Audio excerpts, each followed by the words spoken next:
Greetings. Nelson Olmsted here. Today I want to tell you about a river which flows on a trestle. First, here's our spokesman for Pacific Power, Clint Gruber. Welcome once again to Stories of Pacific Powerland, a presentation of Pacific Power and Light, the company that has been serving the electric needs of the region's homes, farms, and industries through more than half a century of progress and growth. Now, here's Nelson Olmsted with today's story from Pacific Powerland. When seen from the Columbia Gorge Highway, it appears to be a long, lacy structure winding along a cliff above the river. It is the last of the lumber flumes, and it is owned and operated by the Broughton Lumber Company of Underwood, Washington, just across the Columbia from Hood River, Oregon. Don Thomas, superintendent of the firm, describes the operation this way. Oh, you see, we think of the Flume as a main artery between the two mills, a sort of a private highway between the sawmill and the planing mill. It's 13 miles by road and only 9 miles by the Flume. We use water from the Little White Salmon River, and it takes only 55 minutes for rough-cut lumber to cover the 9-mile course. Well, the Broughton Company's Flume is not altogether free from trouble.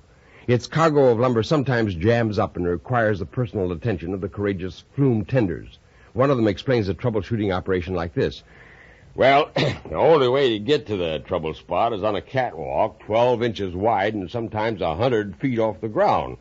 And when there's a lumber jam, me and my partner take a couple of pickaroons, that's a sort of a combination pickaxe and hammer, and we climb up on the catwalk, which by this time is as slick as a grease skillet, creep up to the jam and try to loosen the keyboard to break it free. And when it breaks, well, you just grab and hold and hope you don't get beamed by a 2x6.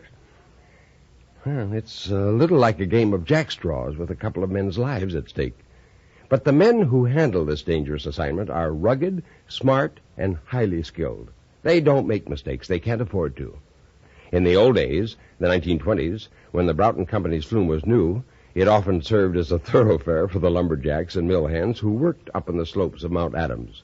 An old-timer will tell you, yeah, I remember it well. Boys used to pack the Sunday clothes over one shoulder, pick a good stout timber to ride on, and float right on down to Underwood for a night in town. A fella had to be mighty catty to make the trip without getting soaking wet.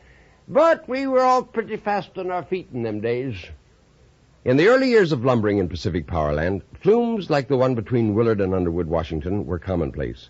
Progress in logging and milling methods brought such innovations as the bulldozer and the compound gear lumber truck, and the picturesque flumes began to vanish from the scene. In fact, the Broughton Company's Flume, the last of its kind in the United States, has become a sort of collector's item in the forest products industry. Harold Broughton, a co-owner of the company, says, "Well, to replace that Flume with trucks to carry the same tonnage would cost around $250,000. I think we'll keep the good old Flume in operation a long time yet." Which is good news to the travelers along the Columbia Gorge Highway, because the historic Broughton Lumber Company Flume adds another memorable sight in a journey which is one of the grandest motor trips in the West.